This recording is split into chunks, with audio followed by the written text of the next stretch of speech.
Are you knowing what you're wanting? Now, right now, right now, right now where all of your power is, right now where your ability to focus is, right now where you are, because of what you're thinking, emanating a frequency, an influence, you might say, that law of attraction is responding to. And so everything about this moment in time, or any moment in time, is more powerful than most people realize, because in this moment, by whatever you are thinking, and therefore by whatever you are feeling, you are integrating not just into your world at large, but into all that is at large. In other words, your frequency matters, and it is reflected back to you eventually by manifestations, but it is reflected back to you in the moment by emotion, which is guidance, which lets you know your blending, your balance, your energy. The thing that you most want to be influential about is your own point of attraction, and you have so much control about what comes to you, because you have control about where you give your attention, what you ponder, how long you stay focused here or there. By deliberately choosing the subjects that feel good when you ponder them, so that you focus longer until there is more vibrational momentum, and therefore more power, more connection with source, therefore more leverage, therefore more positive influence. The first thing that you influence is your state of being, your personal point of attraction.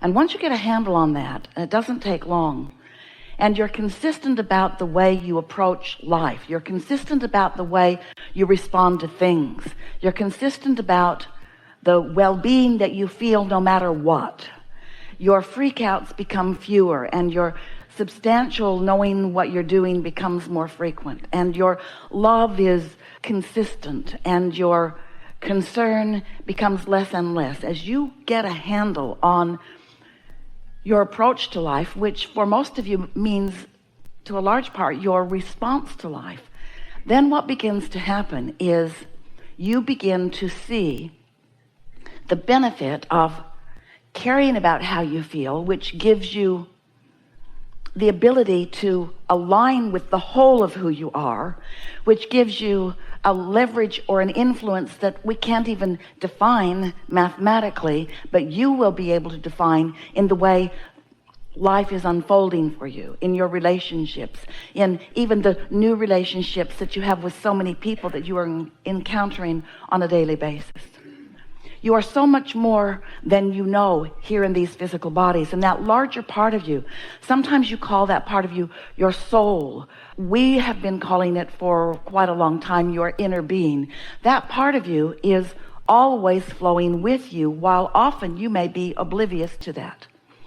But your emotions will help you to know how in sync or not in sync, how aligned or misaligned, how allowing or not allowing, how much you are allowing yourself and your broader self, your inner being, to be integrated in this moment. Your inner being is always flowing to you, but your receptivity of that is really what we want to talk about here today. Just because this well-being is shining to you does not mean you're letting it in. And if you're angry, your anger means you're not. If you're frustrated, your frustration means you're pinching it off too. If you are having one of those moments where you are feeling so much love you can hardly stand it, that means that you are in sync with who you really are. And the coupling of you and you is really what the art of allowing really is. The coupling of you and you is really where your vibrational clarity is. It's where your power is. It's where the influence that you came here to offer is. It's where you become part of the solutions instead of fanning the flames of the problems. It's where you become the you that you've intended when you made the decision to come into this physical body. So you were source energy before you focused into this physical body, and the larger part of you still is that source energy. But here you are, magnificent you. Here you are, living your life, focused upon a lot of things and offering a lot of vibration. And so we don't think there's anything more important for you to understand than how it feels when you offer vibration that is in harmony with the whole of who you are, with the love of who you are, of the well-being of who you are, and how you feel when you're pinching that off. Most of you have been listening to us for a while, yes? And most of you know everything that we just said to you, although we chose a different way of saying it because we wanted your undivided attention. And most of you have a very magnificent platform that you are standing on, and you are in the place where you are deliberate creators and you are living life happily ever after, mostly. But here today, we are really so appreciative of your willingness to play with us, because we know that together we will take thought beyond that which it has been before, that you will discover new insights for yourself. Often it's because of something that someone who is sitting in the hot seat is expressing, or something that we are explaining back to them. Sometimes the insights will come directly to you because of this vibrational atmosphere and because of the momentum that we will accomplish here together today. You will be receptive more than usual, and so ideas will begin flowing to you too. Sometimes it will be an idea of how to contribute here by sitting here.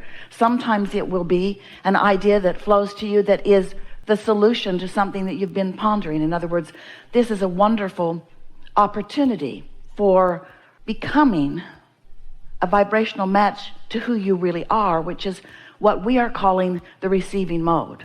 Here in your physical body, life causes you to explore and to evaluate. That's just who you are. And to consider and to, most important, come to conclusions of your preferences. And that matters so much.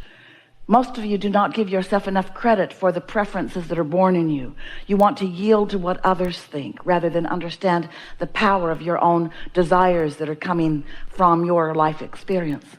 So when that preference radiates from you, we often call it a rocket of desire, because it shoots out when you're least expecting it, and usually when there is some sort of contrast that really is clarifying for you what you don't want, which also clarifies what you do want. And so this vibration radiates from you while usually you're not able to maintain it because it's not the frequency that you usually hang around in. It's like a little sort of mini quantum leap where the situation has just caused you to know for a moment what you want. And when that rocket of desire radiates, your inner being understands it fully, embraces it fully, becomes it fully, holds the vibrational frequency of it fully and forever for you. Now that rocket, as it emanates, you can't see it or hear it or smell it or taste it or touch it. You can feel it if you're paying attention. But it is a vibrational beginning of a creation that has not evolved enough that you can actually see it or hear it or smell it or taste it or touch it, while you may very well know it. So we've been wanting to create a scenario where you can accept the reality and the importance of that desire that is coming forth from you, and how it is received by your inner being, and by the focus of your inner being, held in a vibrational, you could call it a holding place, you could call it a gestation place, you could call it a place of well-being. We've been calling it your vortex. It's this non-place but state of being where all of your desires are vibrational and real, and because of the attention of your inner being, continuing to evolve, not so different from the gestation of the baby in the womb. And as these rockets that you are emanating continually are received and understood by your inner being, they are an important part of you because you gave birth to them. And while you mostly as humans aren't ready to recognize them as reality. They are. In fact, this vortex is a reality that is more real than any reality that you have allowed yourself to manifest. So today we want to talk not only about how this vibrational reality, how robust it is, and how full of so many things that you care about are, but how you go about, by your deliberate and intentional focus, by utilizing your guidance system, how you go about turning those thoughts to things, witnessing the evolution, the never-ending evolution. Just like a lot of life happened before you actually launched that rocket. A lot of that rocket of desire, a lot of that becoming is going to become before it is obvious to you that it is becoming. But you could, if you knew what you were doing, you could observe it in its earlier stages, and you could enjoy it in all of its becoming before it bursts out into the manifested scene. And this is what we want so much for you to understand, because the majority of your life is about that part of it. You say, I want this, and then you often remain in a state of dissatisfaction until you see it. And your attitude is, I'll believe that when I see it. And we want you to come to know you've got to believe it before you see it. And the more you believe in it, because you're basing it on a different criteria than its full manifestation, you can see plenty of full manifestations by looking around at what is already created. But there's no juice in what's been created. The juice is in what's becoming. And your satisfaction in life is always about you being conscious and aware of the becoming. You are creators. You are creators. And you are interested in creating. And you think that you are creators who are interested in creations. But you are not. You are creators who are interested in creating. Because it is the in the moment, hands-on, hands in the clay, conscious awareness, clarity of the creating that is where the satisfaction is, you see. We have enjoyed the interaction with you, specifically with you. The vibrational place that you brought to this room was wonderful at the beginning, and even more wonderful now. Lots of shifting, lots of understanding, lots of clarity, and lots of influence, not just from our words to you, not just from our vibration interpreted by Esther into words for you, but your relationship with your own inner being and your softening of resistance and your allowing of vibration to rise, which allowed the clarity that you felt, and you know what we're talking about. So there's really nothing serious going on. You are creators here to create. And you're not here as problem solvers. You're here as solution discoverers. But one comes before the other.